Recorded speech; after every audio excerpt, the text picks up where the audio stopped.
नमस्कार और स्वागत है आपका Vault of Tales by Kamlesh पर, जहां हम लाते हैं इतिहास की वो किस्से जो आपको प्रेरणा देते हैं और सोचने पर मजबूर करते हैं। आज की कहानी भारत के सबसे प्रभावित करने वाले स्वतंत्र सेनानी नेताजी सुभाष चंद्र बोस के जीवन और उनके सफर पर है। एक ऐसे महान व्यक्ति की कहानी जिन्होंने भारत को ब्रिटिश शासन के पिंजरे से मुक्ति दिलाने के लिए अपनी जान तक दान कर दिया। आज हम आपको उनकी जिंदगी के हर पहलू पर ले जाएंगे।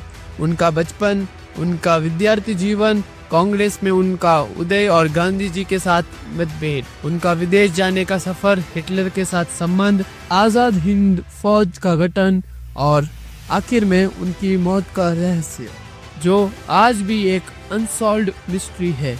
ये वीडियो एक लंबी और डिटेल जर्नी होगी, तो आप इसे पूरा देखिए और नेताजी के जीवन से प्रेरणा लीजिए। चलिए शुरू करते हैं। नेताजी सुभाष चंद्र बोस का जन्म 23 जनवरी 1897 को ओडिशा के कटक शहर में एक समृद्ध बंगाली परिवार में हुआ। उनके पिता जानकीनाथ वो एक मशहूर वकील थे और उनकी मां प्रभावती देवी एक धार्मिक महिला। सुभाष के परिवार में उनका जीवन अनुशासित था, लेकिन उन्होंने बचपन से ही अपने अलग सोचने की क्षमता का प्रदर्शन किया। सुभाष एक ऐसे विद्यार्थी थे जो सदाचार और न्याय के प्रति बहुत सक्रिय थे। एक बार स्कूल में जब उन्होंने देखा कि एक अंग्रेजी शिक्षक भारतीय विद्यार्थियों के साथ भेदभाव कर रहा है, तो उन्होंने उसका विरोध किया। ये पहले संकेत था कि सुभाष एक आम विद्यार्थी से कुछ अलग है।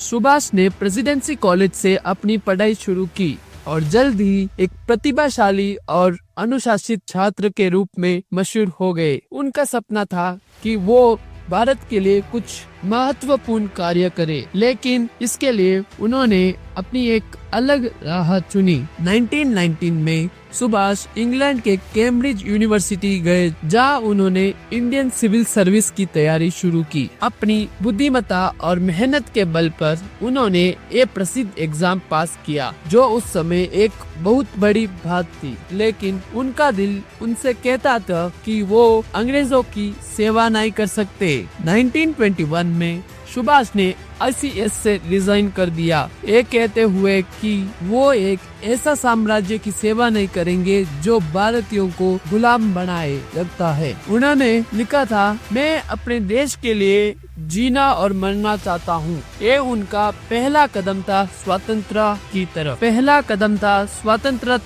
तरफ। ICS से रिजाइन करने के बाद सुभाष ने चित्तरंजन दास के नेतृत्व में अपना पॉलिटिकल करियर शुरू किया। वो उनके गुरु थे और उन्होंने सुभाष को एक क्रांतिकारी के रूप में तैयार किया। 1928 में सुभाष कांग्रेस के एक लीडर बन गए और 1938 में उन्हें कांग्रेस का अध्यक्ष चुना गया। लेकिन उनका विचार गांधी के अहिंसा और सत्याग्रह के विचार से अलग था। बोस का मानना था कि अंग्रेजों को भारत से निकालने के लिए हमें हथियार उठाना पड़ेगा। उनका गांधी जी के साथ आइडियोलॉजीज का मतभेद उनका कांग्रेस से अलग होने का कारण बना, लेकिन बोस का जज्बा और भारत के लिए उनकी कमिटमेंट कभी कम नहीं हुई। 1941 में सुभाष घर में नजरबंदी के दौरान भेष बदलकर भारत छोड़ दिया। वो पहले अफगानिस्तान और फिर रशिया के रास्ते जर्मनी पहुंचे। जर्मनी में उन्होंने हिटलर से सहारा की मांग की, लेकिन हिटलर का भारत के लिए इंटरेस्ट सिर्फ स्ट्रेटेजिक था। जर्मनी में बोस ने फ्री इंडिया सेंटर और आजाद हिंद रेडियो का गठन किया, जिसके माध्यम से उन्होंने भारत के लोगों को प्रेरित किया, लेकिन उन्हें जर्मनी में अपना लक्ष्य के लिए असीम सफलता नहीं मिली। 1943 में सुभाष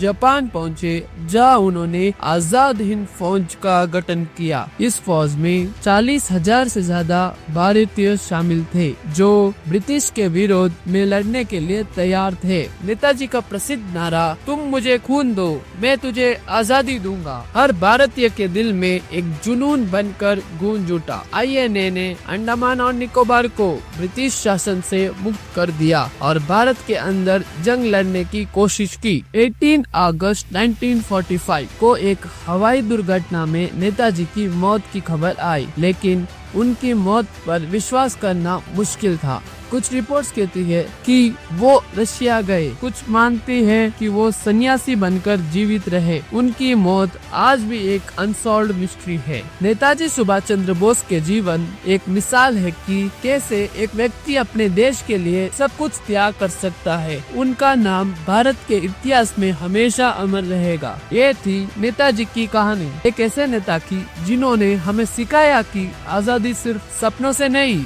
साहस और बलिदान से मिलती है। मैं कमलेश आपसे विदा लेता हूँ वर्ल्ड ऑफ टेल्स के इस एपिसोड में। जय हिंद।